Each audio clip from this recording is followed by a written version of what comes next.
우리의 마음을 가득 채우는 말씀의 빛. 신월동 임마누엘 성결교회 이성훈 목사님과 함께 묵상합니다.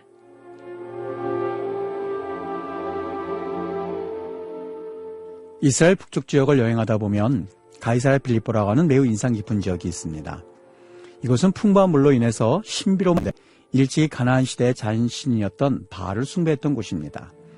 그래서 구약 성경에는 이곳을 바알갓 또는 바알 헤르몬이라고 불렀는데, 지금도 이곳에는 과거 헬라인들이 판신이라고 하는 우상을 숭배하던 큰 신전터가 남아 있습니다. 이 지역과 연관 지을 수 있는 사건이 한 곳 언급되는데 바로 마태복음 16장입니다.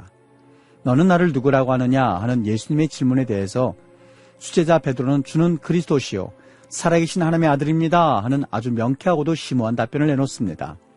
이 답변을 이해하기 위해서 꼭 기억해야 할 것이 있습니다. 사실 이곳은 갈릴리에서 차로 좋기 2시간 정도 걸리는 거리인데, 사실 예수님 당시 교통수단을 감안하면 오고 가는 일이 결코 쉽지 않은 장소였지요. 그럼에도 불구하고 예수님께서 굳이 이곳에 오셔서 베드로에게 이러한 고백을 받으시고, 성경은 굳이 이 사건을 다루고 있는 이유에 대해서 우리는 궁금증을 자아내게 합니다. 예수님은 사람들이 예수님을 일컬어 세례 요한이나 엘리야나 혹은 예레미야로 부르고 있다는 보고를 전해 듣습니다. 얼핏 보기에는 이 말은 예수님을 칭찬하는 이야기로 들을 수 있습니다. 그러나 이 말을 바꾸어 말하면 사람들은 예수님을 신이라고 생각하거나 혹은 예수님을 하나님과 동등한 경배의 대상으로는 삼지 않겠다는 말입니다. 사람들에게 있어서 경배의 대상은 풍요를 가져다 준다고 믿는 판신이었던 것이죠. 가이사랴 빌립보라고 하는 지역은 로마 황제였던 가이사 아우구스투스가 헤롯에게 양도하였던 장소입니다. 이에 대한 답례로 헤롯은 신전을 건축하여 황제 가이사의 영광이 지속되기를 소망하여 이곳에 신전을 세우고 이 신전을 황제 가이사에게 헌정하였던 것입니다. 그리고 헤롯이 죽은 후에는 그의 아들인 헤롯 빌립이 이 지역을 확장하여 이름을 지었는데, 가이사 아우구스투스에서 가이사라고 하는 이름과 자신의 이름 빌립을 합성하여 가이사랴 빌립보라고 지칭을 하게 되었습니다. 다시 말해서 가이사랴 빌립보라고 하는 지역은 부와 권력과 풍요의 상징의 도시였던 것입니다.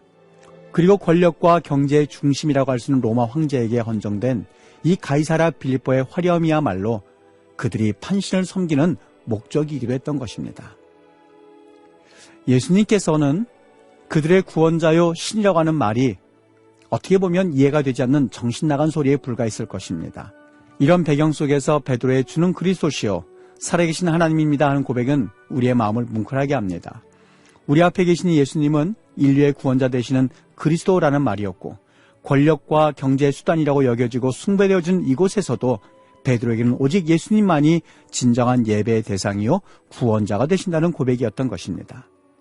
예배 행위에 앞서 분명히 해야 할 것이 있는데, 그것은 예배의 대상입니다. 행위는 예배와 비슷하지만 권력과 황금을 마음에 담고 있는 마음으로 예배한다면 그 예배에 아무리 열정이 넘치고 화려하다고 해도 이는 이교도의 우상 숭배와 다를 바 없을 것입니다.